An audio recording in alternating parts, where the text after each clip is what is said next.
Bilang Semarang luar. Di sini kami bermaksud untuk mewawancara Pak Sindrio terkait dengan pembelajaran yang ada di SMA N 8 Semarang ini. Itu karena Bapak Sindrio sebagai selaku guru tamu kami. Untuk pertanyaan pertama, apa tujuan pembelajaran dari PJOK yang dilaksanakan oleh Bapak Sindrio? Secara umum itu kan untuk membimbing dan mengarahkan siswa ya, meningkatkan kemampuannya sesuai dengan potensi baik itu bakat maupun minat yang dimiliki. Intinya kan seperti saja intinya ya, karena pembelajaran PJOK itu sendiri kan sebetulnya mengarahkan banyak ke prakteknya.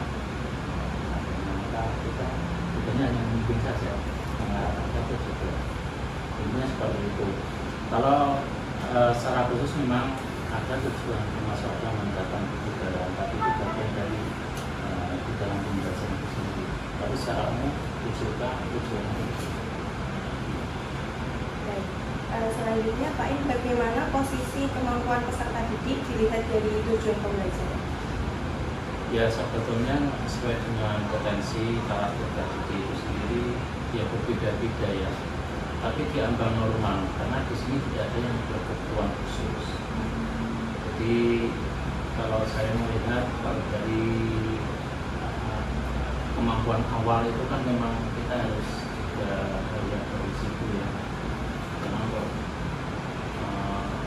untuk kita memulai pemetaan itu kan nanti membuat itu kan sesuai dengan kemampuan normal siswa.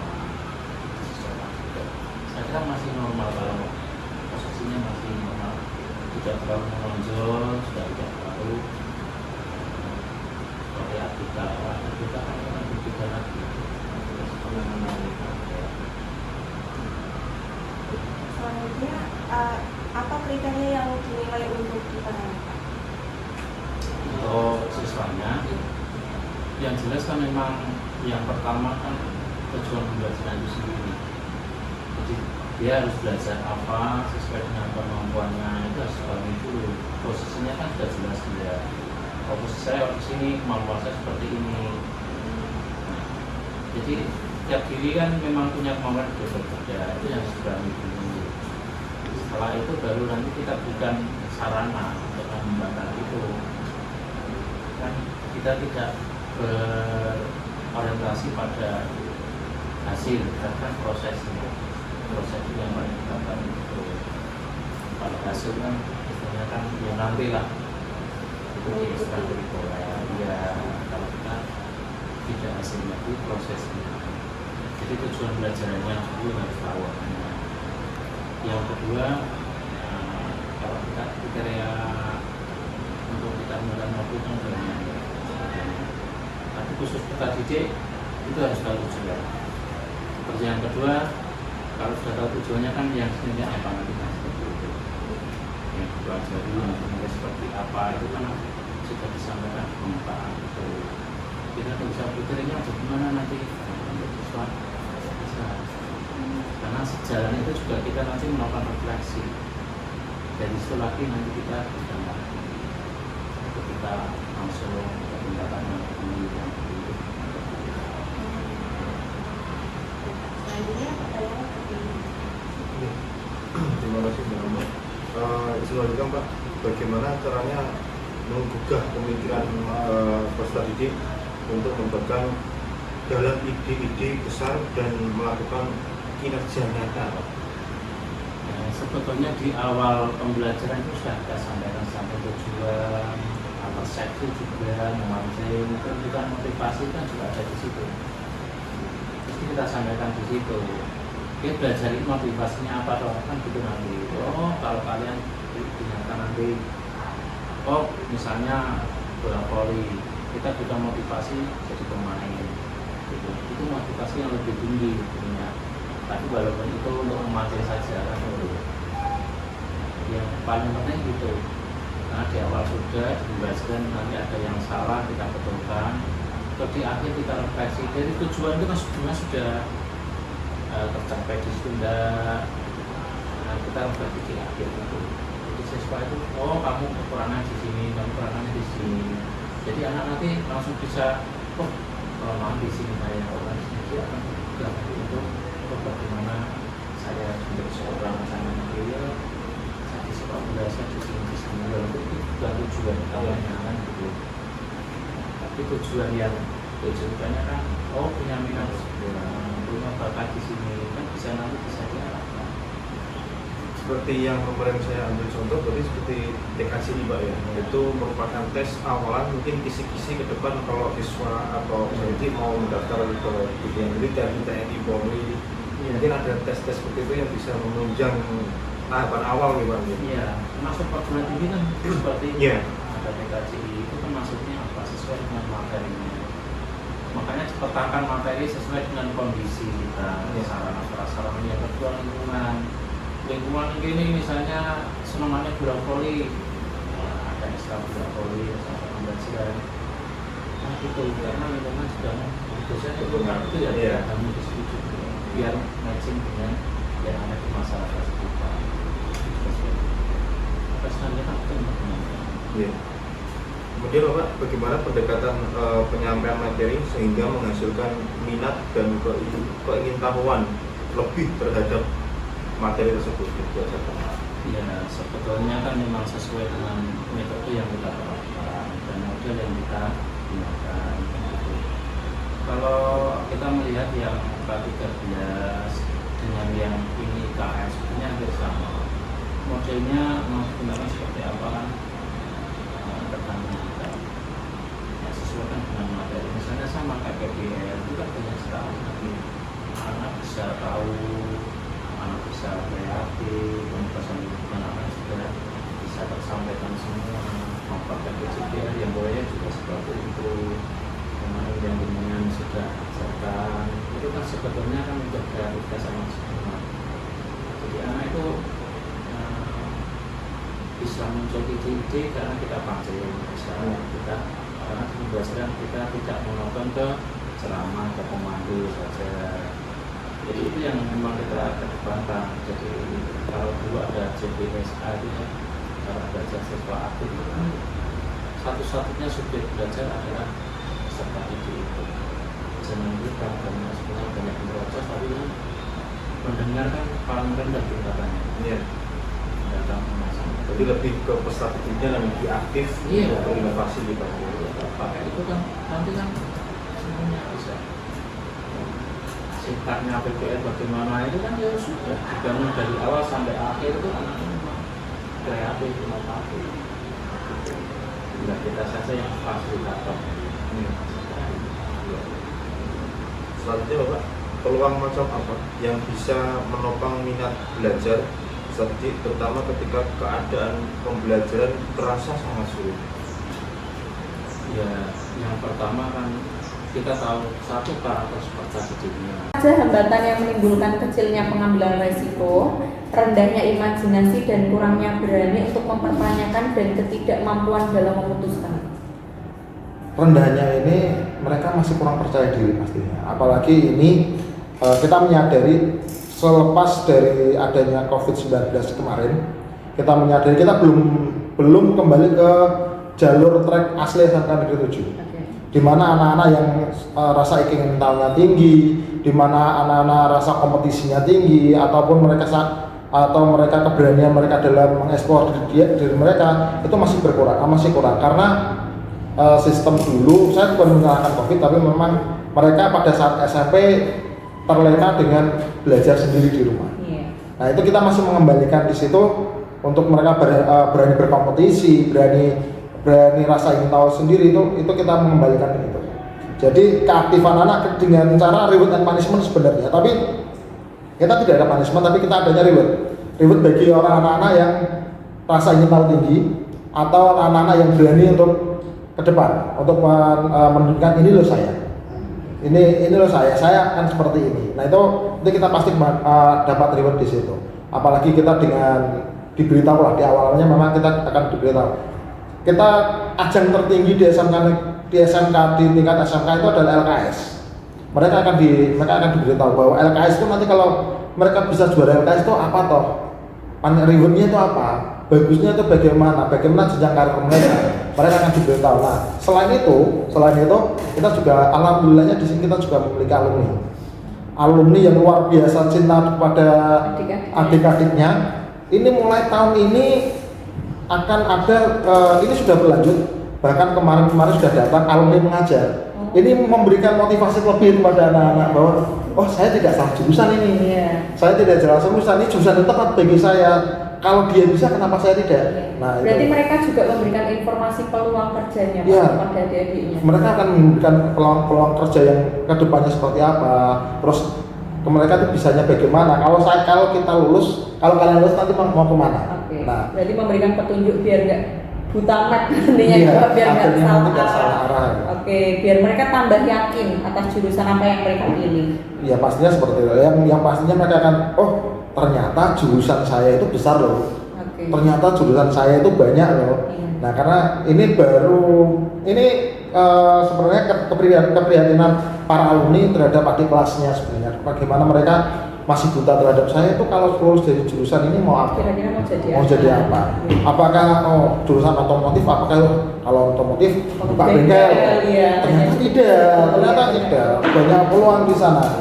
Makanya di tahun ini kemarin baru di Mas Benar dari tahun ke tahun ada, tapi ini intensif. Kita ada mungkin 2 bulan atau 1 bulan, mungkin kadang bahkan sebulan itu bisa 2 alumni yang bisa mengajar di jurusan tertentu pastinya. Itu yang kita lakukan. Kemudian bagaimana caranya peserta didik akan terlibat dalam mengeksplorasi ide besar dan pertanyaan penting, Pak? Peserta didik seperti yang saya beritahukan di awal bahwa kita peserta didik itu menjadi subjek pastinya.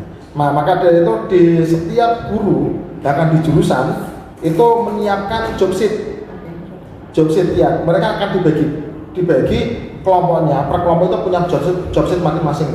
Jadi di setiap jurusan itu punya job sheet-nya, nanti dia akan melakukan apa. Nanti itu contoh di mesin, mereka akan membuat kursi, tapi yang dengan bahan besi. Jadi job sheet-nya mereka apa? Mereka pasti akan diberitahu di situ. Ada mulai dari desain sampai apa, dia akan diberitahu di situ. Jadi mereka pasti terlibat semua. Oke, Pak.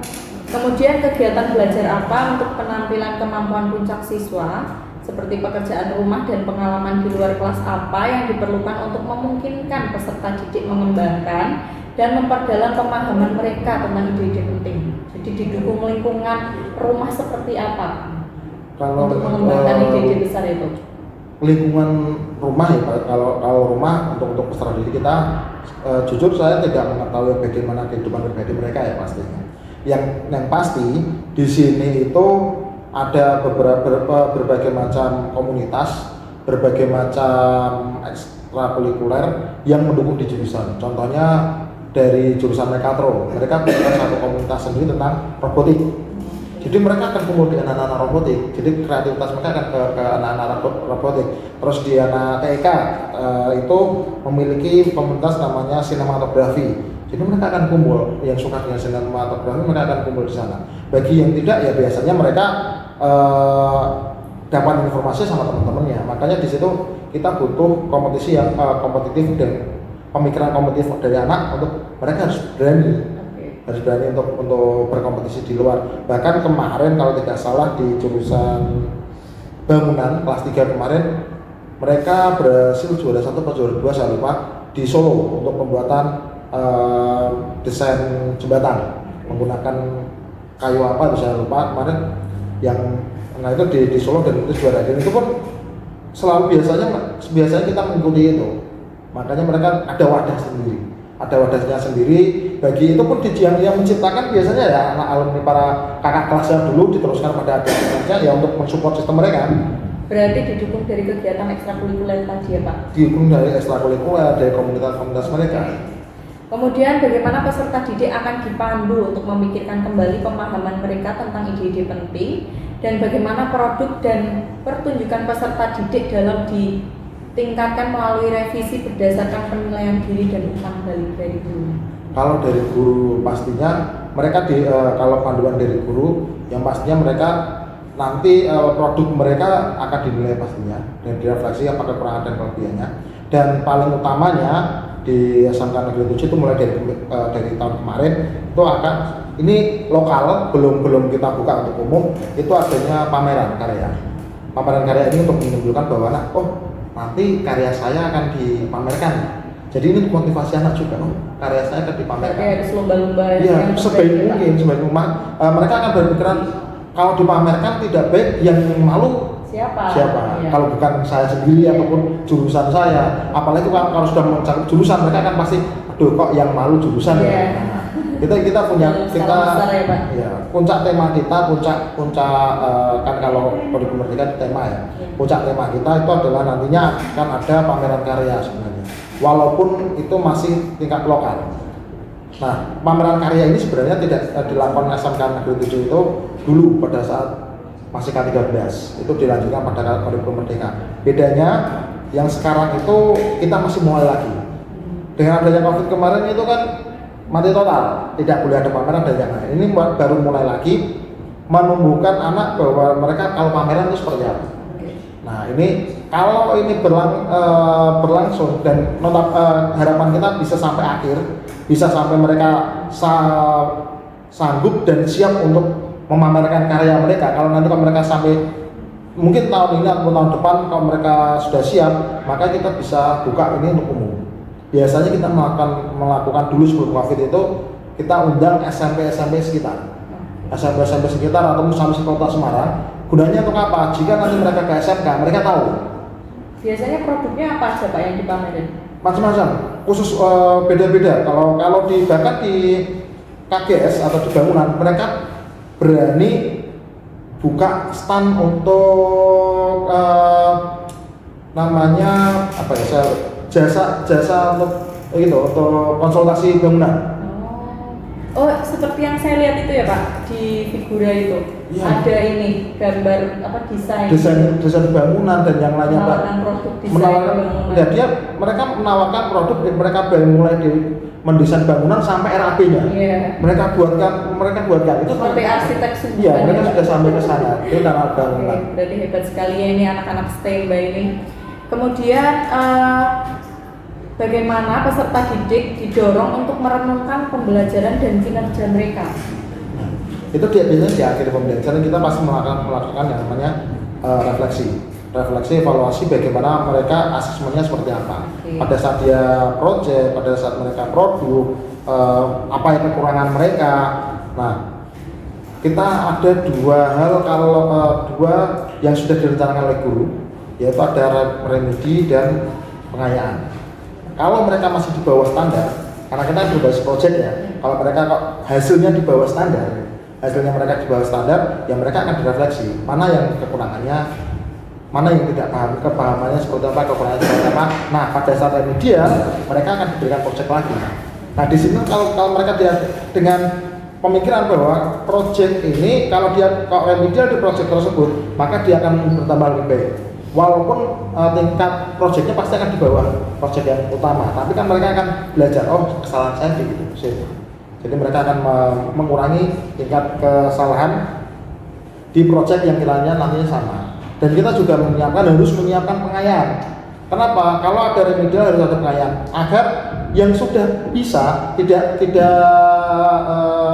merasa bahwa dia paling bisa, paling benar, tapi masih ada ilmu lain. Masih ada pengetahuan lain yang perlu dia ketahui. Makanya ada puas sampai di situ ya, aja. agar kita harus berkembang dan harus saya baru bisa kecil ini. Iya. Saya harus bisa sedikit. Ternyata masih ada banyak di luar itu tidak semudah, sudah sedikit itu yang harus pengetahuannya. Makanya bagi yang sudah bisa, sudah bagus dan sudah benar ataupun tidak remedial tapi dia harus pengayaan. Biar tambah informasi bagi mereka. Oke. Mungkin itu saja Pak pertanyaan dari saya. Selanjutnya akan disampaikan oleh Mbak Ayu. Silakan. Untuk selanjutnya Pak, kita akan bertanya tentang evaluasi ya Pak ya. Yang pertama itu bagaimana caranya peserta didik itu dibimbing dalam penilaian diri dan evaluasi. Lalu bagaimana peserta didik itu akan terlibat dalam evaluasi diri akhir untuk mengidentifikasi diri sehingga menetapkan tujuan masa depan dan memiliki semangat belajarnya. Baik, untuk evaluasi terbimbing kita setelah mereka melaksanakan yang pastinya praktik mereka, proses mereka, terus dari mereka selama ini seperti apa, kita akan melaksanakan refleksi di akhir pastinya. Karena evaluasi yang sekarang itu berbeda dengan dulu. Kalau dulu kan satu arah dari guru ke peserta didik, tapi sekarang itu dua-duanya. Kita harus saling merefleksi. Pembelajaran seperti apa, maunya anak seperti apa, guru harus bagaimana. Karena kita di sini jelas ya anak dengan adanya refleksi itu yang salah itu tidak hanya siswa saja, guru pun kadang juga tidak tepat, kan mereka memiliki cara belajar masing-masing. Berarti stigma guru selalu benar itu sekarang sudah harus dihapuskan. Sekarang gini, anak itu belajar dengan gaya mereka sendiri. Asal gini, pada saat guru memberikan anak berperan sebagai objek, guru memberikan materi, maka anak harus sesuai dengan apa yang diinginkan guru. Jangan sampai guru memberikan materi mereka sebagai objek, mereka seenaknya sendiri. Contoh mungkin mendengarkan musik dengan earphone dan yang lain. Itu perlu teguran pastinya untuk refleksi diri. Kenapa tidak diperbolehkan? Kenapa tidak diperbolehkan, Pak? Mereka sebagai objek. Objek itu penerima. Nah, berbeda pada saat mereka sebagai subjek, melakukan proyek, melakukan pekerjaan. Kadang ada anak yang kalau ingin membuat suatu hal dia harus mendengarkan musik atau sambil makan boleh, ataupun sambil ngopi atau yang lain. Itu guru pun harus legowo, harus oh iya anak itu bisanya seperti ini loh, bisa mendengar musik. Ya guru nggak boleh mengambil hak mereka untuk itu kan, kita nggak bisa langsung nggak boleh. Padahal otak anak itu berkembangnya di situ. Kita nggak bisa, karena dengan kemarin itu lama itu 2 tahun lebih mereka asik di rumah, tidak bertemu sama teman-teman, mengerjakan tugasnya kan. Kalau tidak mendengarkan musik ngemil, kalau nggak ngemil paling ngopi dan yang seperti itu kan, paling ngopi kebiasaan. Nah itu guru juga harus introspeksi di situ, memahami di situ. Kita nggak boleh egois bahwa ya kalau mengerjakan tugas ya sudah, nggak usah yang lain. Apa dan nggak bisa, kita nggak bisa seperti itu sekarang. Harus tahu, harus saling merefleksi apa kekurangan pembelajarannya. Maka untuk nanti pembelajaran yang akan datang, guru bisa mengatakan, oh saya tidak boleh seperti ini lagi. Anak pun pada saat pembelajaran, oh saya sudah diberi kebebasan, maka saya harus bertanggung jawab. Harus memaksimalkan diri. Lanjut ya Pak ya. Bagaimana peserta didik akan dibantu untuk melihat dari apa yang telah mereka pelajari dan apa yang membutuhkan untuk penyempurnaannya lebih lanjut. Ini tugas guru sebagai mentor, fasilitator di sini. Nah, guru sebagai mentor dan fasilitator di sini tidak bisa menyamakan semua ke salah satu membandingkan antara satu kelompok dengan kelompok lain, apalagi siswa. Jadi tugas guru ini harus melihat satu persatu. Kadang anak itu tidak bisa terbuka. Nah, maka tidak bisa di depan umum. Kita tidak bisa menyamakan. Makanya di sini ada istilah yang baru kita dengar itu baru tenar 1 tahunan ini, pembelajaran berdiferensiasi. Ini kan baru naik-naiknya pembelajaran diferensiasi ini harus dari awal. Nah, anak itu kadang kita pada saat kita berikan umpan, silakan yang kita ingin berdiskusi dengan guru, kadang mereka akan stop. Nah, kalau ada temannya sudah maju, teman-temannya nanti akan mulai berani ikut. Kalau nggak ada, ya sudah, silakan membuat kita yang aktif, gurunya aktif ke anak masing-masing. Muter lah, istilahnya kita terbimbing, pembelajaran terbimbing. Walaupun itu memang lama, karena kita satu persatu, 36 kali. Bahkan saya pernah bimbingan artikel, saya kan ada materi ilmiah, itu mereka tak suruh buat dulu, sebisa sepuas mereka dulu. Nah, terus mereka akan diskusi dengan saya. Awalnya tidak ada, saya tawarkan tidak ada. Tapi 15 menit, Pak saya mau maju diskusi. Satu orang maju, terus belakangnya itu banyak yang ngantri. Nah, itu pemantik awalnya di situ. Makanya walaupun susah, karena Pak kita guru tidak bisa enaknya, oh ini pembelajaran sudah selesai langsung selesai, tidak. Oh ini kan harusnya selain tidak. Dimanapun kapanpun dibutuhkan kita harus bisa. Contohnya tadi dia ada kelas industri, Pak saya mau bimbingan. Oh ternyata Pak saya masih ada jam kosong, karena sudah ada jam kosong, maka kita harus mau. Kenapa? Ya memang anaknya bisa seperti itu. Kita sebagai fasilitator ya harus mengikuti apa yang anak-anak ingin nggak butuhkan. Lah kalau kita senangnya, oh besok saja pada saat pembelajaran, anak akan malas. sudah lupa juga, kemarin apa ya, lupa juga. Kita nggak bisa seperti kita harus ada memberikan waktu selama itu di jam kerja, ya sudah. Ayo kita diskusi bareng buat motivasi anak. Oh iya, saya masih ada salahnya. Oh ya, ini sudah bisa. Oh berarti karya saya dihargai. Tidak hanya pada saat udah kumpulkan mau salah benar tapi tidak ada koreksi. Nah, anak bingung sendiri kan. Untuk selanjutnya Pak, bagaimana mengakomodasi berbagai kebutuhan perkembangan, gaya belajar dan pengetahuan, sehingga bagaimana cara untuk menyesuaikannya Pak dalam rencana itu? Dalam rencana yang pasti itu tidak bisa dilakukan secara langsung satu persatu. Ya kalau dari ini saya arahkan ke pembelajaran saya. Kalau cara saya, karena mereka berdiferensi ya, cara saya adalah yang pertama, saya tidak akan memberikan anak itu teori secara 100%. Kenapa? Untuk mematik mereka agar ingin tahu sendiri. Nah, yang kedua, kalau 100% belum tentu anak tersebut akan paham. Nah, akhirnya tidak ada, kalau saya memberikan waktu teori 100%, maka saya membutuhkan lebih dari 1 kali pertemuan. Padahal belum tentu anak tersebut paham dengan apa yang kita terangkan. Kadang-kadang anak tersebut paham kalau temannya yang menerangkan. Nah, kalau seperti itu, saya berarti memotong hak anak untuk berdiskusi dengan temannya. Makanya kalau cara saya akan merencanakan itu bagian saya, rumah saya untuk perencanaan itu adalah project based learning. Di mana project itu mulai dari perencanaan, mulai dari pengerjaan project, bahkan sampai evaluasi, mereka lebih bersama dengan teman-temannya. Tapi dalam project based learning itu ada langkah kerja atau sintaknya monitoring guru.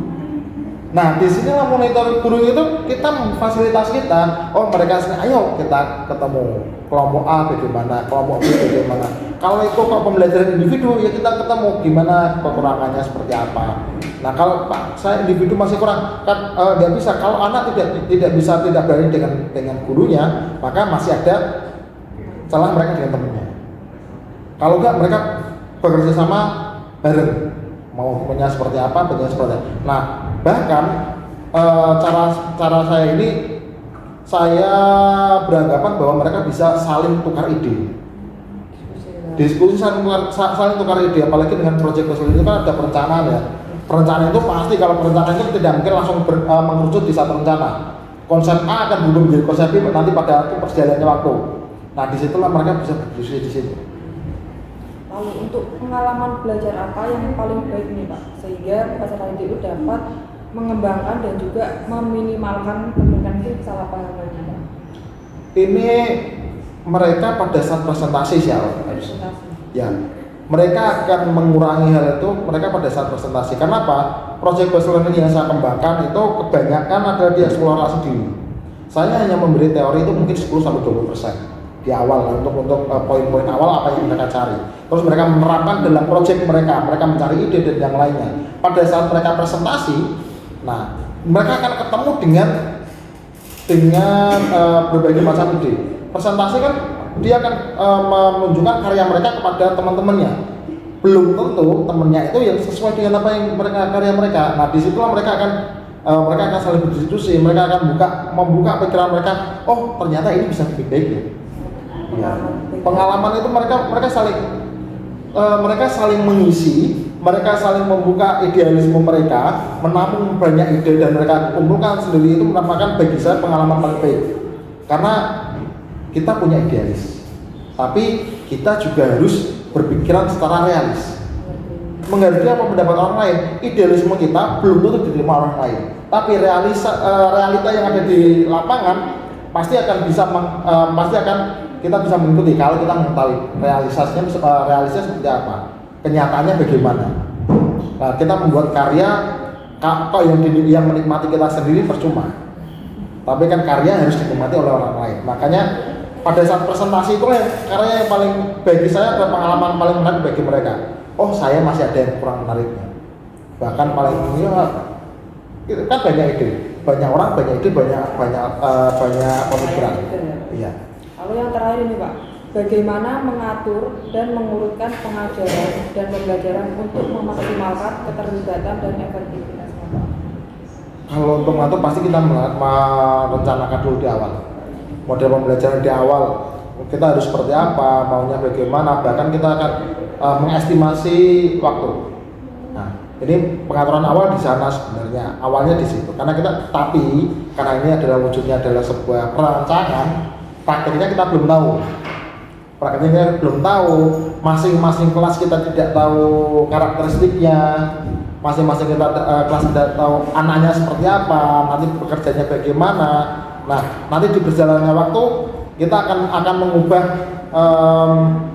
mengubah bagaimana pemikiran awal itu di tengah-tengah pada saat kita sudah memutuskan bahwa mereka sudah bekerja. Apakah kita akan memotong proyek estimasi waktu atau kita menambah estimasi waktu? Kalau pemotongan kita percepat untuk estimasi waktu untuk mungkin produk ya, kita akan diizinkan produk ya, proyeknya kita percepat, itu kita akan lihat di lapangan. Oh, ternyata anak dari kelas tersebut dia cepat, proyeknya sudah selesai. Kadang ada di kelas lain harus perpanjangan karena memang mereka masih kurang. Kenapa ada perpanjangan dan yang lain? Kita tidak tahu kendala mereka ada di mana. Makanya kita pasti harus ada refleksi diri di belakang. Nah, refleksi ini untuk kita menyiapkan di pembelajaran yang akan datang di kelas mereka. Jadi rancangan ini kita mulai dari modul ajar di awal, terus nanti pada saat pembelajaran anak tersebut cara berpikirnya bagaimana, terus bekerjanya seperti apa. Karena saya selalu beranggapan bahwa masing-masing kelas, masing-masing jurusan, masing-masing indeks itu memiliki kecepatan dalam pembuatan yang berbeda-beda. Kecepatan pembuatan proyek ya itu beda-beda. Ada yang cepat, paling 1 minggu 2 minggu selesai. Ada yang lambat, ada yang pas sesuai dengan apa yang kita estimasikan, itu pasti ada. Nah, disitulah kita sebagai guru juga harus mengetahui. Nah, kalau yang cepat itu refleks kenapa kok bisa cepat, kita harus pikir dulu itu dulu. Kok ini bisa cepat, kenapa ya? Apakah buatnya salah-salah? Ataukah memang sudah benar-benar? Nah, kita harus pikir itu dulu. Kalau yang lambat, apa? Kenapa kok bisa lambat? Penyebabnya apa? Nah, itu kita refleksi, kita buat untuk yang akan datang. Evaluasi yang akan datang. Karena kita harus berpikiran tidak ada hal sempurna dalam rencana pembelajaran. Semuanya berkembang sesuai dengan apa yang tidak bisa kita rencanakan, tidak bisa kita tentukan, tidak bisa kita pastikan. Berkembang di jalannya seperti apa. Karena per awal pembelajaran biasanya mereka semangat, antusias. Tapi nanti di pertengahan, mungkin di materi kedua, materi ketiga, dengan banyaknya tugas, banyaknya project dari guru-guru yang lain, itu bisa mengakibatkan di salah satu project, di salah satu mapel mereka tidak sesuai waktunya. Makanya kita harus fleksibel di situ. Apakah salah? Bukan salah. Apakah ini kok tidak sesuai dengan perencanaan? Bukan. Tapi kita harus tahu fleksibilitas di lapangan. Kita tidak boleh saklek. Saklek, kalau kita makan kita saklek, kita egois untuk A ya A, maka anak tersebut akan bingung nantinya. Yang penting jadi. Kalau yang penting jadi, kreativitas mereka tidak bisa berkembang. Terus kemampuan keterbaik mereka tidak bisa tersalurkan. Karena kita pasti mengatakan yang penting jadi, yang penting dapat nilai. Walaupun kita memang di sini nih caranya nilai ya, kita caranya nilai, tapi tidak bisa. Kita caranya nilai, tapi kalau bisa kualitas mereka juga yang penting. Itu yang ada lagi? Sudah, Pak. Sudah ya. Oke, terima kasih Pak Abdul atas waktunya pada siang hari ini. Itu beberapa pertanyaan dari kami. Jadi di sini kami sekarang mengetahui ya gaya belajar seperti apa yang diterapkan di STEMBA, bagaimana guru dan juga siswanya dalam proses pembelajaran, proses asesmennya sampai proses di proyek besar yang terakhir itu. Oke, itu saja dari saya dan juga Mbak Ayu. Terima kasih sekali lagi Pak Abdul untuk waktunya. Sekian podcast kita pada siang hari ini. Wassalamualaikum warahmatullahi wabarakatuh dan sampai jumpa.